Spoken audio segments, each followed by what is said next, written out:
Hello, fantasy baseball fanatics. How you doing? Welcome to the Fantasy Baseball MDs podcast. Today is Tuesday, January 10th, 2023. This is our 58th episode. If you guys been enjoying the podcast, and if you're new here, you like today's episode, we ask wherever you're listening if you can give us a 5-star rating, write a little review. It goes a long way to help our outreach. We truly appreciate it. If you guys are watching on YouTube, we ask if you hit the subscribe button, throw us a like and a comment. We respond to all comments. We love going back and forth with you guys on YouTube. It's a lot of fun. And big shout out to everybody, man. Subscribing to the YouTube channel. We truly appreciate it. It means a lot for us going into our second year. We're hoping to grow as much as we can, providing all that fantasy baseball information for all of you. It's truly what we love to do. And guys, check out our new website. It's in our link tree. Matt and I have our rankings there. You could find access to all of our episodes there. And even we have a little information about us as well if you're interested. And then, guys, we will be posting articles on that sooner than later when Matt and I get around to, we want to start writing a lot of stuff, giving even more insight to all the fantasy baseball information that we already provide with the podcast. But besides that, guys, I'm your host, Dominic Martino, as always, here with my co-host, Matthew Ane, my better half, best friend, man of a million nicknames. Matt, how we doing today, brother? Doing great, man. Weekend was great. Giants are in the playoffs this weekend. Let's go. Let's go. First time since like 2017. So I'm excited. Life is good so far. 2023 is just off to the right start right now. You know what I'm saying? And let's see what this year brings because I think a lot of good things are coming soon. Yeah, So man, you forget the best part. Baseball soon. yeah, that too. Baseball's right around the corner, brother. Oh, it's so exciting. It's so exciting. And everybody too, just a little note about the rankings. I actually updated them yesterday. They will not have our rankings that are reflecting where we think of some people on the news today. That'll probably get updated sometime next week. And we'll go from there and just keep looking out. I'm gonna post the days I update the rankings. Rankings. Yeah, case of the ums today. But let's just keep moving. Dom, take it away, sir. Yeah, so guys, we're gonna move right into the news, and first big thing, here at the Baseball MDs, Fantasy Baseball MDs, is that best wishes to Liam Hendriks, his family, the White Sox, the MLB, the whole MLB family. Fortunately, Liam Hendriks, closer for the Chicago White Sox, was diagnosed with non-Hodgkin's lymphoma, which is of course a form of cancer. So once again, we truly wish him a speedy recovery. Hope he can get back on that mound and closing for the White Sox, striking everybody out like Liam Hendriks always does. Yeah, you know, my thoughts and prayers as well go out to the family and Liam himself. But luckily, it's one of those cancers that you can actually get past. It's a high survival rate, and it shouldn't take long for him to get over it. So, best of luck, best of wishes, man. You'll get through this, and you'll be back to, you know, being a fantastic closer. Yeah, and guys, unfortunately, I do have to mention this because fantasy baseball is what we're here for. So Liam Hendricks most likely won't be there for the start of the season, unfortunately, to close out games for the White Sox. I'm not 100% sure which way the White Sox are going to lean as far as who's going to close for them. So, we will keep you updated as more information comes out from the White Sox camp when training starts as who's going to get that closer spot. We're going to do a whole episode, before the season starts on closers and where we have them ranked. So look out for that one when you're looking for that information as far as who's going to close for the White Sox.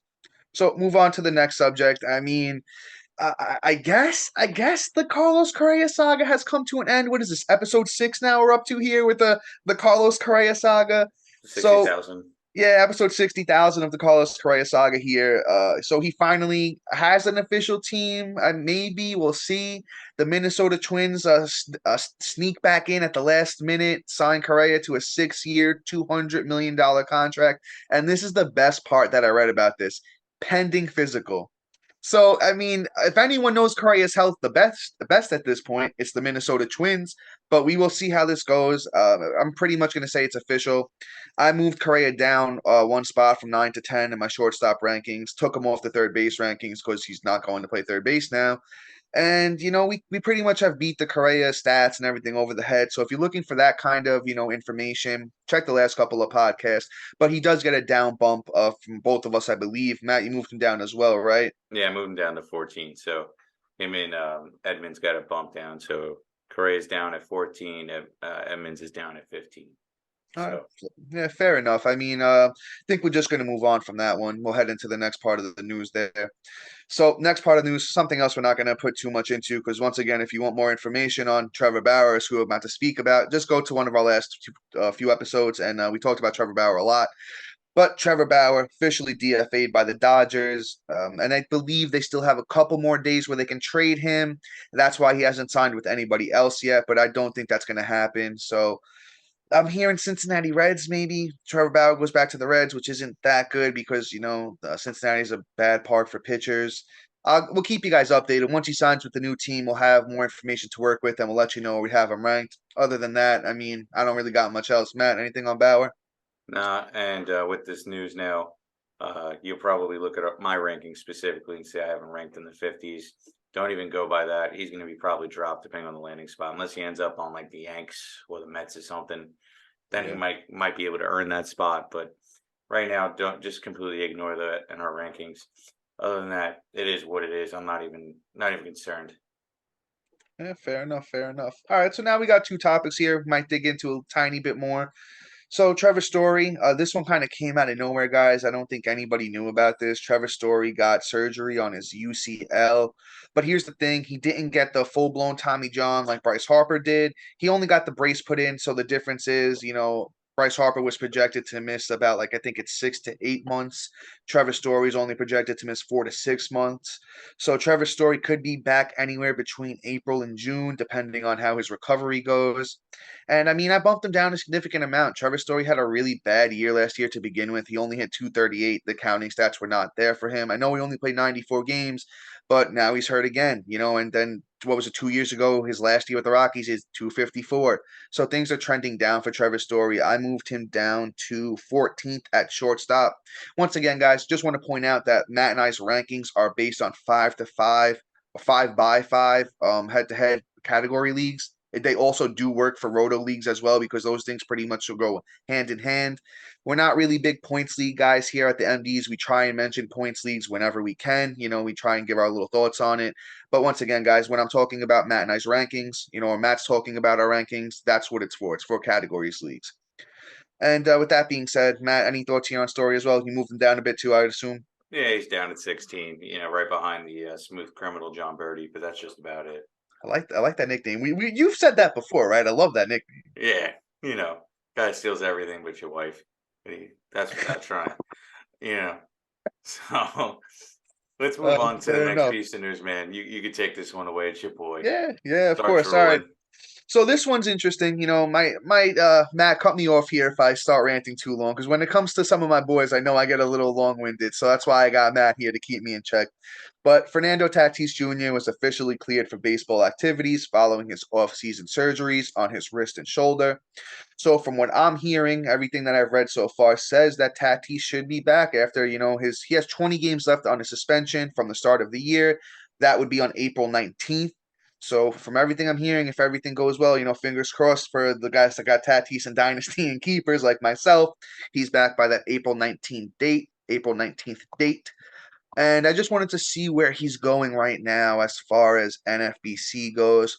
So 20th pick off the board, which I think is fair. Kind of banks in that he hasn't played in about a year, even though he was playing in the minors last year before, all the steroid stuff came out, and he was looking pretty good for that last little week there. I mean, 20th is fair. I think if he looks good, I'm not sure if he's allowed to be with the team during spring training. I don't think I think so. he is. Oh, is he? Okay, good, good. So if he's going to be with the team in spring training, keep an eye on him. And if he looks like normal Tatis, I think he flies up from 20th to somewhere in the first round. So I would assume around maybe like 12, 15 in that range because you still got to take into account that risk. I would love him as my second pick in any league. First pick, little risky, but super, super high reward if Tatis goes out there and he's Tatis of old. Yeah, I mean, to be completely honest, Tat Juice is going to be like that, I'm sorry. right? I'm so, I was not prepared for that, but I love it. Yes.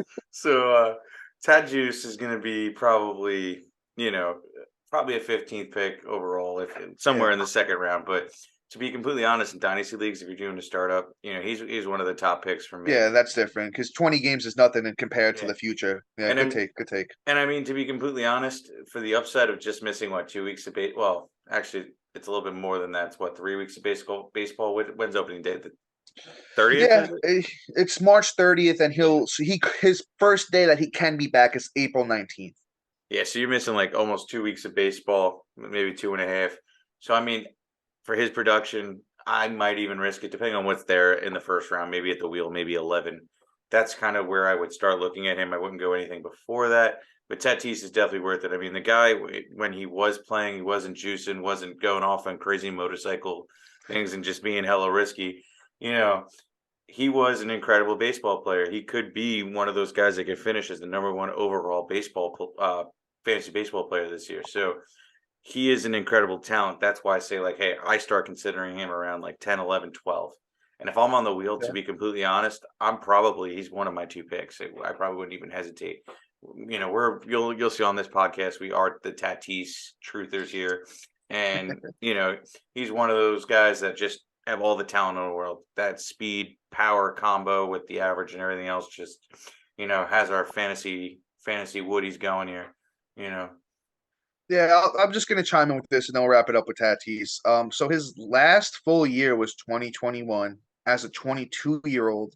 Fernando Tatis Jr. played 130 games, 99 runs, 42 home runs, 97 RBIs, 25 steals, and he hit 282.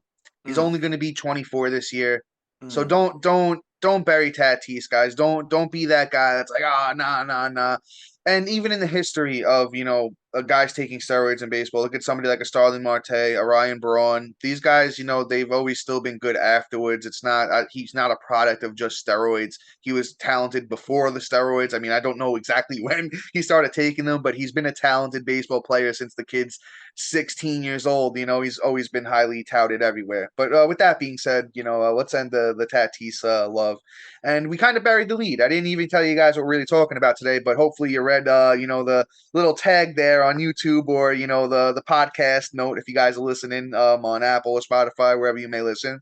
Today's big segment is Rising Stars for the 2023 fantasy baseball season, and I'm gonna let my brother Matt take the lead here. Matt, who do you want to go with first? Who we going with today?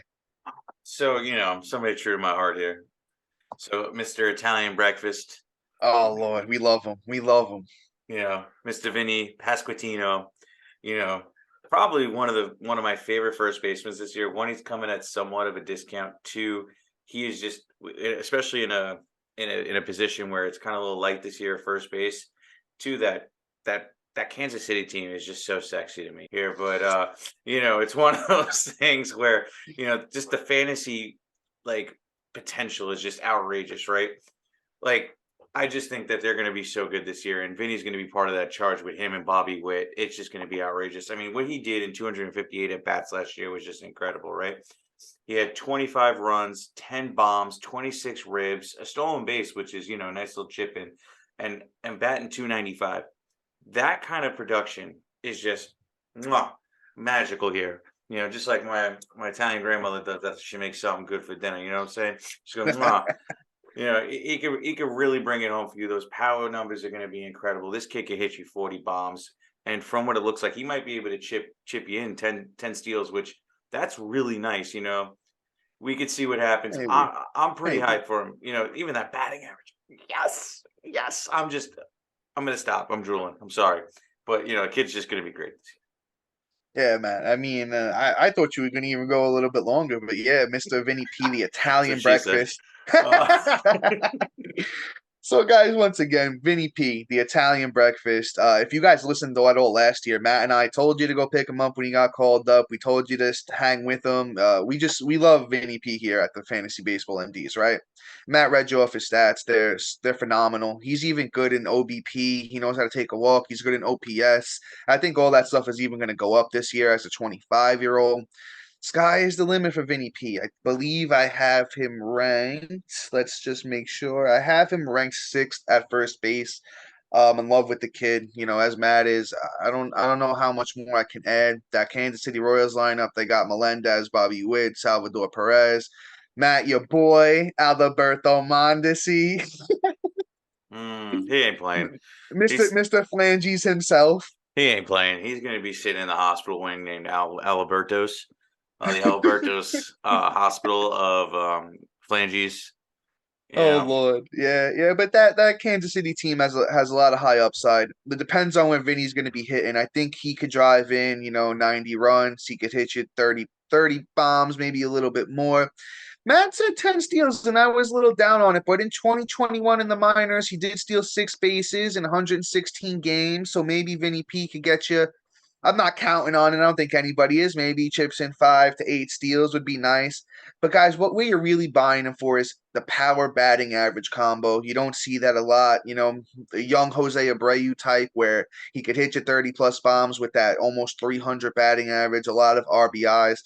I don't know how many runs Vinny P is going to give you because it depends where he hits in that lineup. If he's hitting fourth, where I think he is, he he's should. not going there's not going to be a lot of weight behind him because you got Mondesi and then like Edward Olivares, Drew Waters, Nicky Lopez. You don't really like a lot of those names, even though Drew Waters was a highly touted prospect from the Braves, who the Kansas City Royals picked up. Lopez But does get on base a lot too, so you know what? There is that upside. eh, Not on. yeah, but I think he's going to hit last. So if Vinny P's fourth, he's last. I don't know if he's still going to be on base by that time. So that's what I'm saying. Don't count on a huge runs number for him. But if he does get you a big runs number, that's going to be great.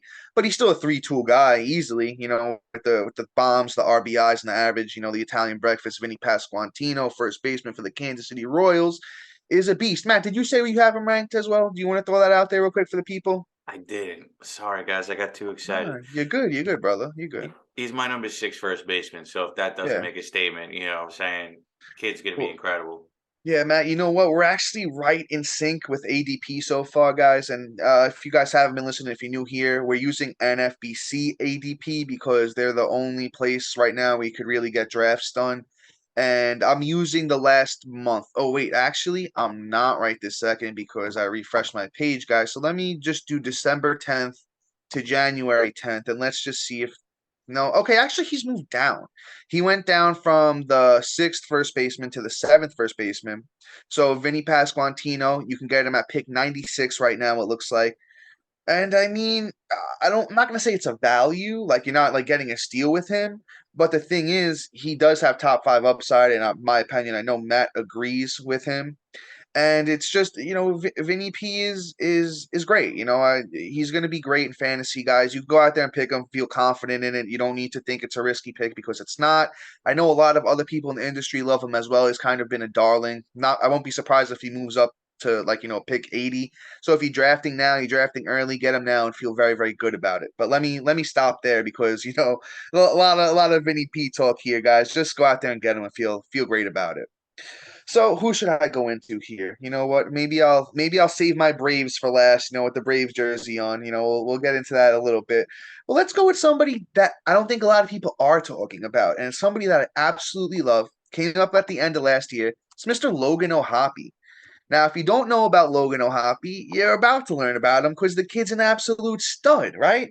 He's the catcher for the Angels, and the kid's great. He's always been great. 22 years old last year. Only played 5 games, two RBIs, a run, hit 286. But guys, this kid was tearing up the minor leagues for the past 2 years before he got called up last year, right? So last year in the minors, Mr. Logan O'Hoppe, catcher for the Angels, right? 104 games, 72 runs, 26 bombs, 78 RBIs, 7 steals, hitting 283. I mean, absolutely phenomenal. The year before that, right? 104 games once again, 438 plate appearances.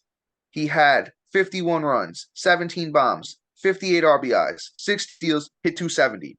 So Logan O'Hoppe, guys, batting average at catcher, really, really hard to come across, and I absolutely love getting that as from my catcher. I think in that lineup with Mike Trout, Shohei Ohtani, Brandon Drury, hopefully a healthy Anthony Rendon. That Logan O'Hoppe has a lot of upside here, guys. I currently have him ranked. Let's see where I got him ranked. Got him ranked 13th at catcher. I think that's fair. I'm gonna check where he's going right now in NFBC ADP over the last month for you folks. Let's see where they got him buried at. Oh Lord, you can get him 18th right now. You could take him as one of your last picks. Logan O'Hoppe, pick 242 right now at NFBC. Guys, take him as there. If you get stuck at catcher, you don't want to take one early. Go get Logan O'Hoppe and feel very comfortable about it because I think he's in for a pretty sneaky good year this year. Yeah, I mean, he's somebody that is one of those guys I want to see actually do it for more than a couple games. True. It's funny enough, I actually have him ranked as my 18th catcher. So it's one of those things where, I'm right on base with ADP, but it's just because he hasn't really done much. Now the upside's there, and it's better off that I don't make him my catcher one. If anything, what you do is you go and you draft like a middling catcher. You pretty much like whatever guy. Like, let's see here real quick. So if you're in a 12-man, 15-man league, right? Let's say you go anywhere from William Contreras to Francisco Alvarez, right? Now those are solid, like bottom of the barrel, but that's where like that's my 15th and 13th guy, right? Then you draft Logan O'Hoppe, which your last pick of the draft, and if he turns out to be a stud, that's great. And when somebody else isn't liking their catcher, you trade him away or just drop him because who cares? Catcher is one of those things. If you're not in a 2-catcher league, who cares? I usually just tank that position anyway. 9 out of 10 times, if I could scoop up like a guy Logan, how you doing? It's going to make my team that much better. Because there's like 5, 6 catchers that I really feel comfortable with, and then everything else is just kind of like middling for. Okay, when do I really want to waste my pick on a catcher that's going to kill my batting average and not play every day? So that's really just how I treat catcher, at least. So O'Hoppe could be somebody that can actually pan out for you at the end of the season, or pretty much right away. But yeah, I think we're good there. Dom, you got anything else to add there? Not really. I think you pretty much hit the nail on the head there. Yeah, Matt, that's good. Just guys to feel comfortable drafting Logan O'Hoppe if you want to take a late catcher. Yeah, buddy. So let's move on to a same team actually. Let's stick there. There we go. At least I'm thinking. Hold on. Yeah, Yeah, you're good. If it's the guy I'm thinking, you're good. Okay. So we're gonna talk about Mr. Taylor Ward here. Right? I'm not crazy. No, you're good. Yeah. He's an angel. He's an angel. I'm losing Another my guy. Another guy that helps Logan O'Hoppe. Yeah, I'm losing my mind today, ladies and gentlemen. But anyway, so if everybody loves Taylor Ward, the fantasy waiver wire darling last year. He was one of those guys at one point during the season. He was like the number 1 overall fantasy baseball player. Yeah, he was killing it. Then he got hurt, came back, and was kind of had trouble finding his way. But ultimately, he ended up with a nice stat line. In all honesty, 495 at bats. He had 73 runs, 23 bombs, 65 ribs, 5 stolen bases, and batted 281. Now, you know what that tells me? When he was struggling, at least he didn't lose out on his, making the good contact, walking, not striking out. So that really helps out his batting average and let me know that that's going to stick for next year. On top of that, what he was doing in the beginning of the year, I think, is what he's going to probably continue doing in this new season now that he's, worked his way back from injury and had a whole offseason to kind of process and work with Mike Trout even more, the greatest mentor you could possibly have in, period. So I think that he's going to be incredible. And on top of this, I don't know if anybody knows about what his story was, but last year, when he was coming up and coach was pretty much like, yo, this kid is going to get a start no matter what, over Joe Odell and over all these other guys. He is the guy. And yeah, the coach is probably the smartest man on the planet because this kid is incredible. And I think that personally, Ward's not going to disappoint this year. And I think he's going to be a very nice draft pick this year. Dom, what's his ADP, if you don't mind me asking? Yeah, I could pull it up for you, bro. I was just really proud of the way that you spoke about that, though. I was like, wow. I was like, man, what a well-spoken, well thought out take on Taylor Ward. You hit that's exactly how I would have said it. That's what I said in my head. Yeah, I mean, I'm pulling it up now as we speak. He's coming off the board as number 32 outfielder. Once again, Taylor Ward, who we're talking about here, pick 133, which I think is fair, especially how bad outfield is right now. I mean, I think I got him ranked higher than that, and I do. should. Where do you got him? 28. Let me see if yeah, okay. I have my 25. So I mean we're right in sync with each other there on that one. We both love us some Taylor Ward. I don't know if you were wrapped up with your take. I don't know. Are you passing it to me? You done? Okay, all right, beautiful. I'll hop in there with you. Assist. And yeah, beautiful, Matt. That was just perfect. So my analysis here is, Matt, you were spot on with everything that you said there. So through the end of June to at June 29th, he was hitting 312, right? Taylor Ward was on fire. But then he slowed down afterwards. He was hurt. He didn't have a great July. August wasn't as hot for him either. But guess what? He came back August 24th through October 5th. Taylor Ward played 36 games, 133 at bats, 20 runs, 7 bombs, 21 RBIs. I don't think, did he chip in a steal? He chipped in 2 steals over that time and he had 353. So he was basically back to that guy that he was at the beginning of the year. And Taylor Ward is still fairly young, if I remember correctly. Let me just check, how old is he again?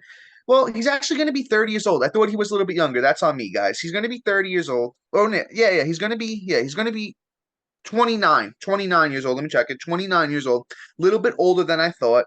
But guys, still, he's got a lot of upside. I'll tell you this. I mean, now it's kind of. I thought he was a little bit younger, so I'm kind of rethinking this. See, guys, this is why we love to do this. Why we love to have the fantasy baseball talk. Sometimes I'll tell you this, guys that are a little bit older that come out of nowhere, they get me a little bit skeptical, and especially since Taylor Ward wasn't always super highly touted guy as a prospect and everything. I still love him, still love where he is. But with that being said, Matt and I both have him higher than ADP. So if you can get him, as your number 3 outfielder, I love it. I love it. So with that being said, let's keep it pushing here. Matt, any other thoughts? Keep it pushing. Keep it Good. going. Push, push, Yeah. push. Hey guys, take Taylor Ward with confidence. Another guy that we love. So before I go to my Braves section of the segment here, I'm gonna give you a non-Braves guy, somebody that is a darling of the industry so far this year. That's O'Neal Cruz. O'Neal Cruz, man, 6'7", shortstop, 220 pounds, breaking all sorts of Statcast records last year as far as how hard he hits the ball and how hard he throws the ball. I think he has the hardest thrown ball from shortstop to first base in the Statcast era, if I remember correctly. Also, I don't know if he topped Stanton or not, but he has some of the hardest hit balls in the Statcast era. One of the most highly touted prospects in the last like 5 years. O'Neal Cruz is, and he didn't have the best year last year. So last year O'Neal Cruz played 87 games, 45 runs, 17 bombs, 54 RBIs, 10 steals, and he hit 233. Now, but if I remember correctly, and I'm going to pull it up now as I'm talking with you guys, he finished the year like a house on fire. Let me just get up these stats here real quick. Because if I do remember correctly, he got pretty red hot towards the end of the season, and I think it was specifically the September. So I'm going to just isolate his September stats here for you folks. And yeah, I'm right. So that's what it is. O'Neal's Cruz last 29 games from September 2nd to October 5th. O'Neal Cruz had 118 at bats, 19 runs, 6 bombs, 19 RBIs, 12 walks, 5 steals, and he hit 288 with a 359 OBP, 525 slug, and the OPS 884 for all you folks playing in those OPS leagues. That's absolutely wonderful.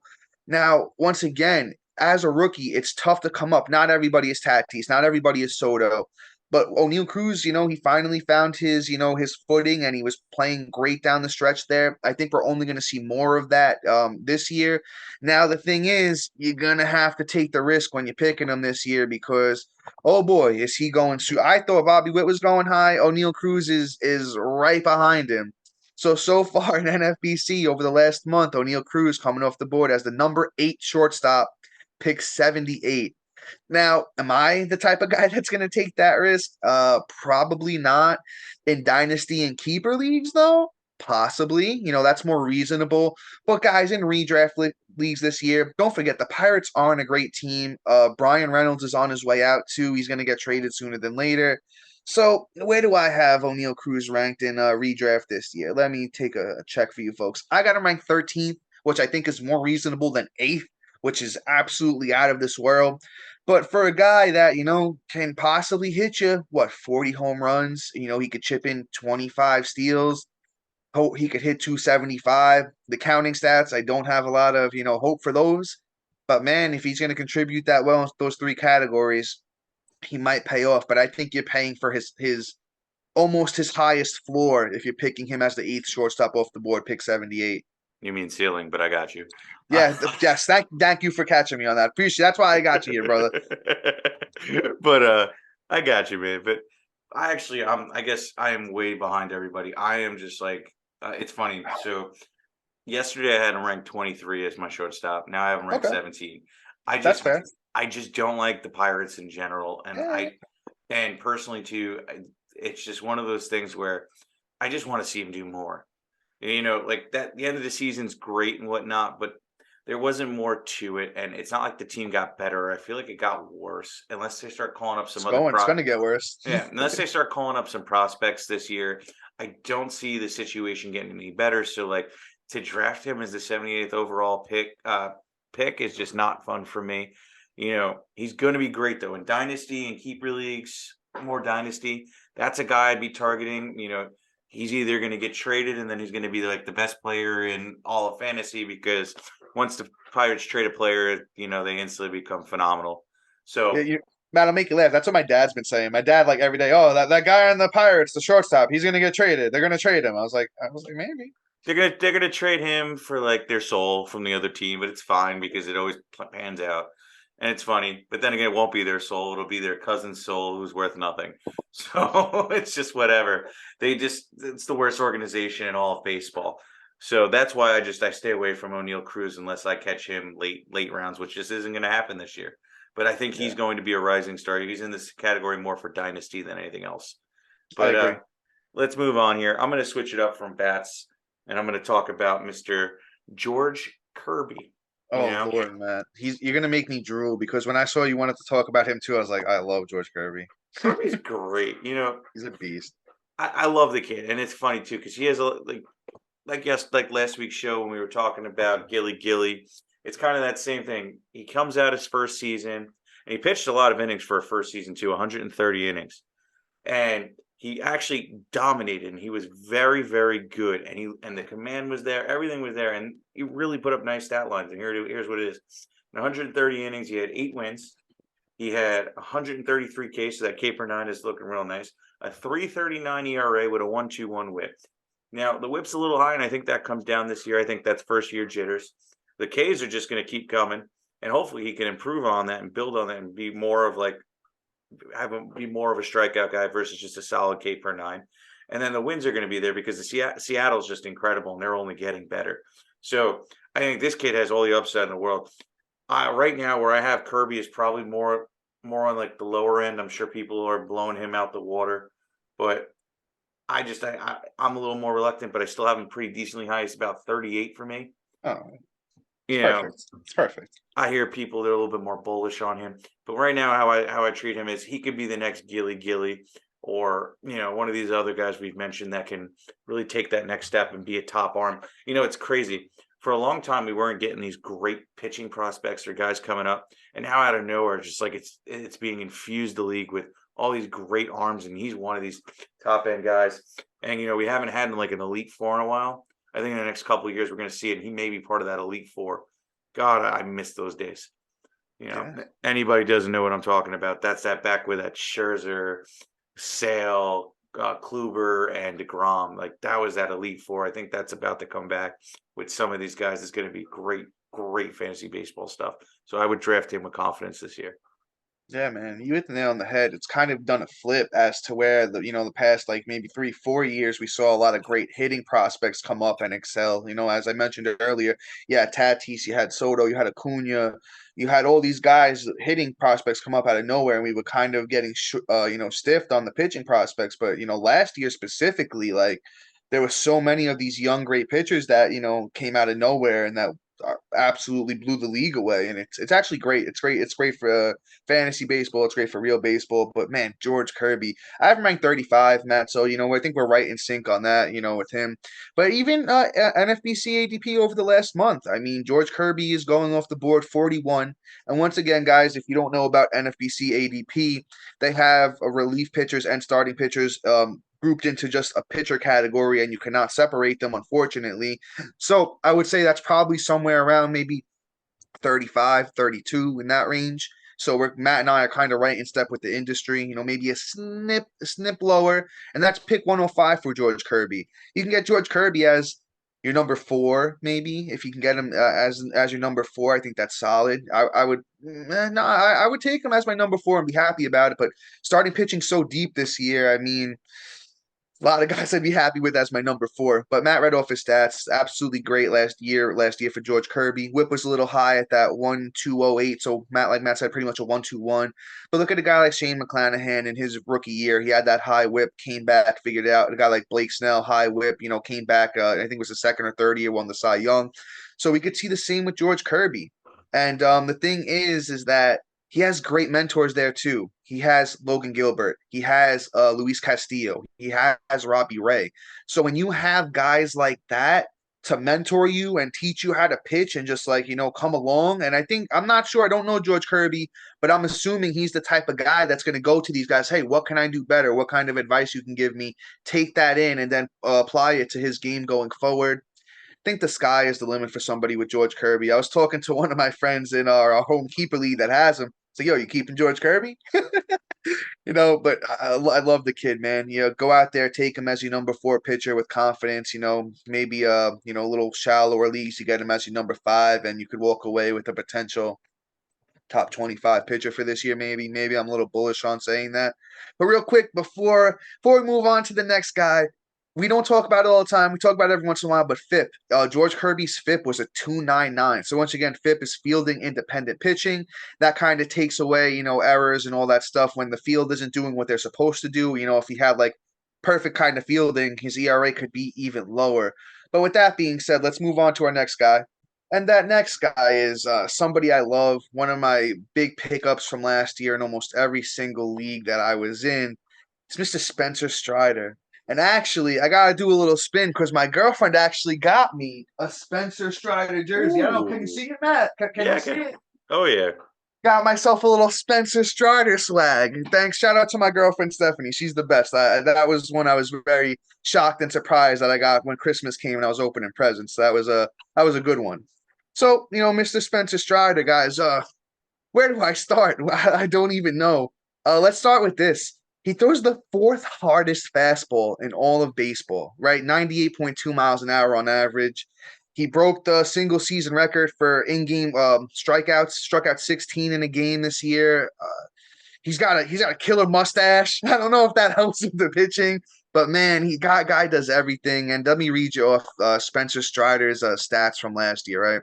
So as a 23-year-old, Spencer Strider had 11 wins, 5 losses, 2.67 ERA.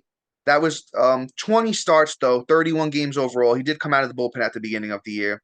131 innings, and get ready for this. I'm not making this up, guys. 131 innings, 202 strikeouts.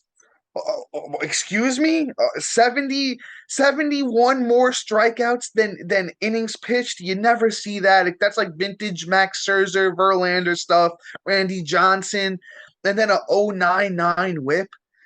And Matt, we just talked about FIP, right? You know what the guy's FIP was? 1.83.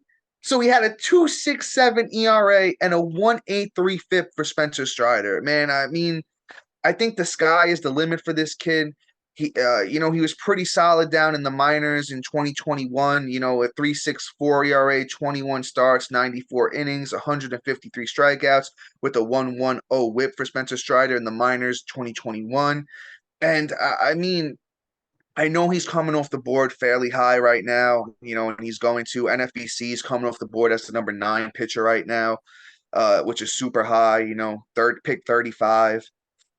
I mean, yeah, I think you could take him as your ace and feel comfortable. I mean, a guy like me, and I know a lot of you guys are in the same position that you picked him up off the waiver wire last year, and you're like, oh, I got to take him as my ace now. I mean, what else do you need to see from a guy to, say that he's got the ace potential? One of the best fastballs in all of baseball. Got a very, very good slider too. His slider is absolute complements that fastball perfectly. I would like to see him throw the changeup a little bit more. He only threw it 5% of the time last year, but you don't really got to throw it that much more just to keep, hitters off balance, because if they could start saying, oh, I got to either sit on a fastball or a slider, Sometimes that's not always the best thing.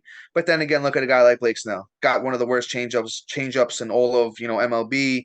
And when he stops throwing it, he becomes dominant. So we'll see how that goes. Where do I have Spencer Strider ranked personally? I've been toying with where I have Spencer Strider ranked. I have him ranked number 13. I could see myself moving him back up a little bit. I've kind of been down on Dylan Cease lately a little bit, so I could see him passing Dylan Cease maybe. But I mean, sky is the limit for Spencer Strider. I think you could take him as your ace this year in fantasy baseball, whether that's redraft, dynasty, keeper. If he's available in your keeper or dynasty league, I mean, go get him right now. I don't think he's available in dynasty. Maybe keeper, somebody will slip up and maybe let him go. But if that happens, just feel very, very comfortable taking Spencer Strider. Matt, do I got something on my face? A little bit. Yeah, you got a little, a Little little bit. much. Little bit. Yeah, told you. You save that word for the corner, not for the Yeah. podcast. Fair enough. Fair enough, brother. But I got Strider at 14. We're not far off. The thing is about Fair. what I have with Strider is he had a little bit of longevity issues towards the end of the season. So Yeah, like he did get that, hurt too. Yeah, it's a yeah. good point that out. Yeah, he did get hurt. So like that's why I haven't pushed him into the 12. They pretty much just like threw him to the wolves and they gave him a whole bunch of innings this year too. So I mean, it's also a vote of confidence for how good he is, but it's also a little unsettling for me that they didn't just try to ramp him up to have that many innings. So it's one of those things where I just think that the talent's there, but I want to see what he does this season. So I'm not willing to feel safe having him as my ace. But his fantasy outlook could be outrageous. He could be the number one pitcher this year. He could be incredible, or he can get hurt. I just want to hedge my bets and kind of see where it takes me. I may not get him, but we'll see. I'd rather miss out than that. But I think he's an incredible talent. I think that he's in like Dom said, probably one of the best young pitchers that we've seen in a very long time. He's going to be phenomenal, and his season last year was phenomenal. So, long story short, draft Spencer Strider. I just wouldn't draft him as my ace. That's just me. Yeah. But Matt, let me chime on one last thing. It's my boy, so give me a little leeway here. So the thing was, you pointed out, so I do want to speak on it. It was the strain left oblique last year. He went down on September 24th, came back on the 6th of October from the IL with that oblique. Do want to be careful with that. Let's see how he looks in spring. But here's the vote of confidence.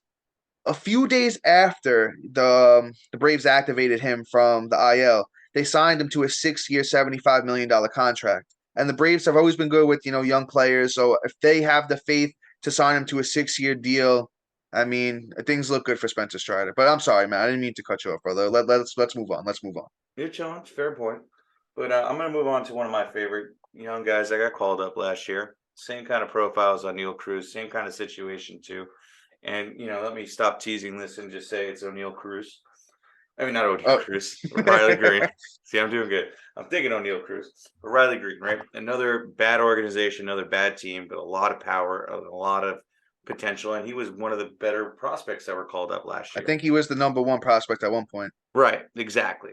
And, he performed, right? In 376 at-bats, he had 46 runs, 5 bombs, 42 ribs, a stolen base, and batted .253. Now, I think that the batting average can come up a little bit, possibly to like 275. I think that the home runs are definitely going to come up, and the only thing that's probably not going to be there is probably the runs, but he's going to bring in the ribs. So we'll see what happens in that kind of base. He's kind of capped a little bit in terms of his total counting stats, but I think he's going to be somebody that you're going to be happy because he's going to give you that boost in home runs.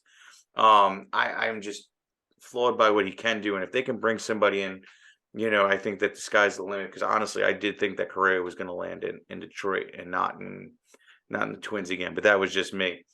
So long story short, there's a lot of potential for him. I'm not drafting him too high. I mean, granted, I probably have him ranked pretty decent. Where do I have my guy here?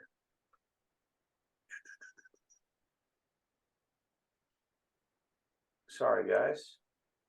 Yeah, outfield is kind of shaky, by the way, guys, this year. Yeah. Outfield is kind of tough. So, if you're getting a little bit later and you want to go upside, Riley Green's not a bad pick. 29 is where I have him. So, I mean, it's a little high, but also, again, who do you trust when you get down to the 30s and whatnot in terms of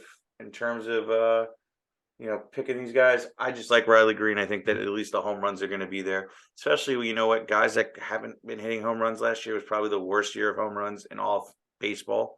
So if he's getting them out of the park, I think that we're going to have a nice season from him. Yeah, I'll tell you this, Matt. I like Riley Green, not as much as you do. I'm not super high on him. He kind of did disappoint last year, and it kind of, it's taken me off of him a little bit. He did have a great 2021 in the minors, 124 games for Riley Green in the minors in 2021. 95 runs, 24 bombs, 84 RBI, 16 steals, and he hit 301. So that's where a lot of the love came for Riley Green, and what made him the number one prospect at one point. But it was really only the one year, in 2019 he played 57 games, didn't really do too much in the minors. Then that last year in the minors, he played 17 games, then he got the call and played the rest of the time in the big leagues. I believe he did go down with an injury for a little bit at one point, so that could have affected him. Like you said about O'Neal Cruz, Matt, is how I kind of feel about Riley Green. I'm a little bit more of the let's wait and see where things go with him this year, and you know what, that might cause me to miss out on him in some of these keeper dynasty leagues formats, but I'm just not willing to take the risk of taking him too high. I do have him above ADP. I personally have Riley Green ranked, I believe it's 43. Yeah, I have Riley Green ranked at 43 in my personal rankings. NFBC ADP over the last month for Riley Green is 47 at outfield, pick 197. So that's actually pretty good. If you can get Riley Green around pick 200, maybe as one of your bench guys, I wouldn't really want him in my starting lineup coming into the year, and I really wouldn't want him as my utility either, to be honest.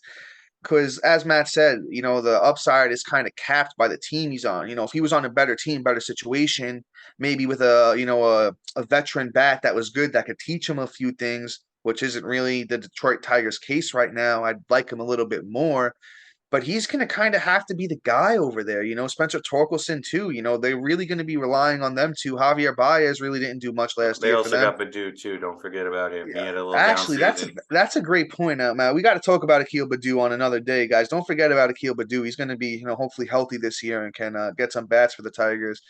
But besides that, there's not really much there. I don't know about the runs and RBIs. Maybe he hits 25 home runs. Maybe he steals 10 bases. Let's see where the batting average goes. If he can get it up to 270, that would be nice. But once again, I'm not really drafting him too high. But that's enough with Riley Green for now. You could lean either way. Maybe you lean a little bit towards what Matt says, and you see the glass half full, or if you lean the way that I'm leaning, maybe see it a little bit more towards half empty. But let's go with somebody that I know for a fact that Matt and I both love, and that's Vaughn Grissom. I mean, we got to come up with a nickname for this guy because Matt and I are absolutely in love with Vaughn Grissom. He came up last year and set the world on fire.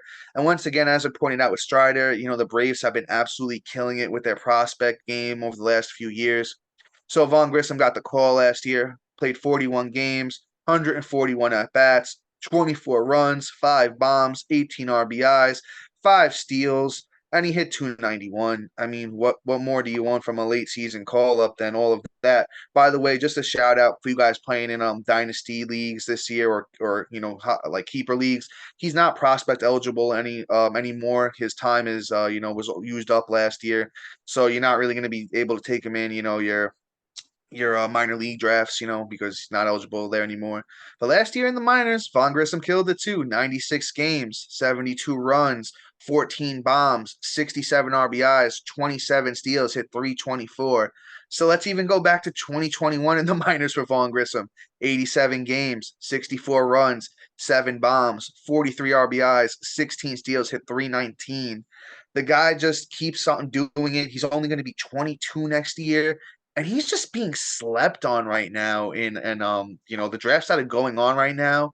He's being absolutely slept on. Let me pull up where he's going. I'm gonna have to sit here and scroll. So 14 overall at second base for Vaughn Grissom, which is absolutely a steal. Pick 189.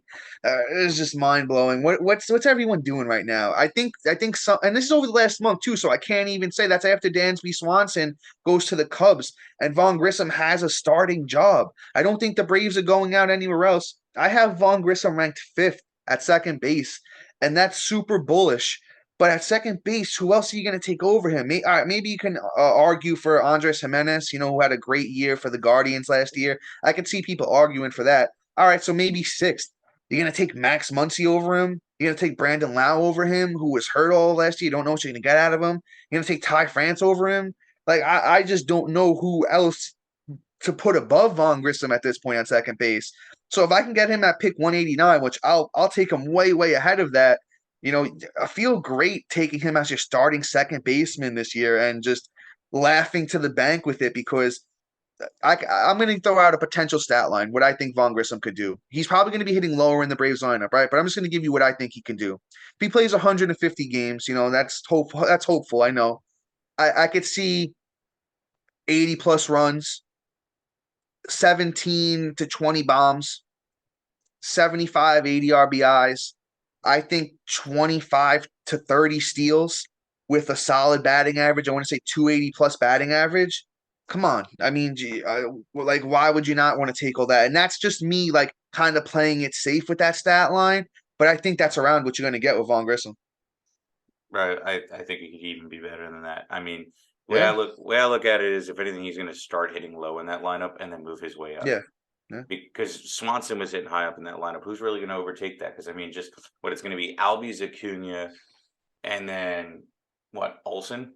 Let's see, Matt. I could throw out what roster resource has at you. Mhm. Let's just see where what that's looking like for the Braves this year.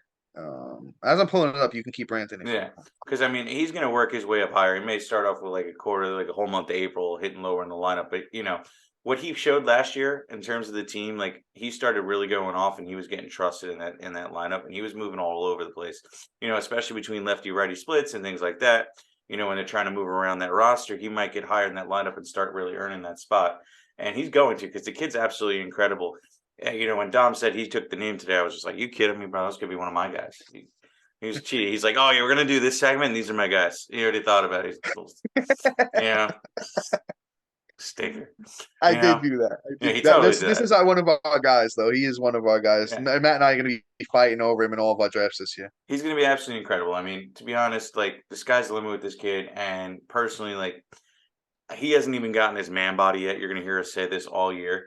But a man body is when he grows up and he, starts looking like a man and he starts getting some power. I think he's going to be probably incredible. It's just going to be. Sorry, I might have to hit the corner.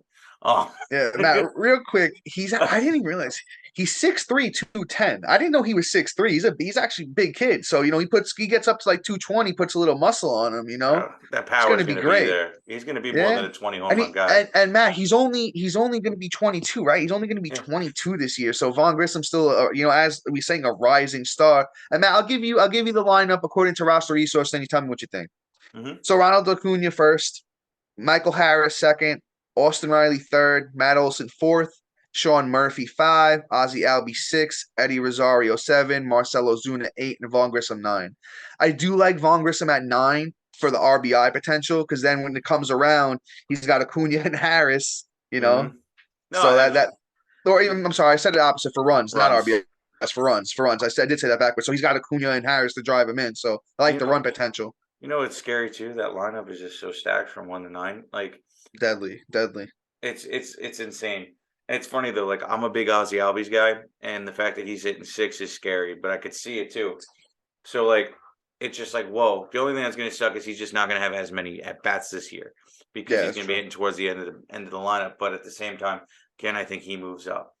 And they're gonna move things around. Like I don't think Sean Murphy's gonna stay up that high in the batting lineup, in the lineup as well. So, we'll see how this all plays out and things like that. But I just think this kid is going to be incredible. He's going to be another young star. Dude, I didn't even realize he was 6'3". Oh my Yeah, I mean, God. yeah, and I knew last year because I had him on a lot of I picked him up in a lot of leagues last year, and he was a league winner for me in a couple of leagues as well. So I mean, I forgot that he was. I knew it last year, but I forgot he was 22 as we were going to talk about him today. I mean, sky's the limit for this kid. But guys, I think that's it for our show today. We wanted to give you some rising stars to, make sure they're on the top of your minds coming into draft season. We're going to be here for you. We're ramping up again, guys. We'll probably have one more for you this week, and then we're going to Matt, stick it twice a week. I think for now, I think that's the plan going forward. Maybe if we miss one or two here in January, apologies, but in February, I think definitely twice a week. Yeah, we'll try and get on it. This week maybe one, but Yeah, th- fair enough. as we get to the end of the month, we'll be ramping up to 2. We'll see how the schedule works. Wife's already starting to hate me, and you know, with other things coming along, things might seem a little bit more tedious until we go full force. Yeah, guys. So that's it for today. And stay tuned to the Fantasy MD's Baseball Podcast. We're always here with the best fantasy information. So until next time, see you. Peace.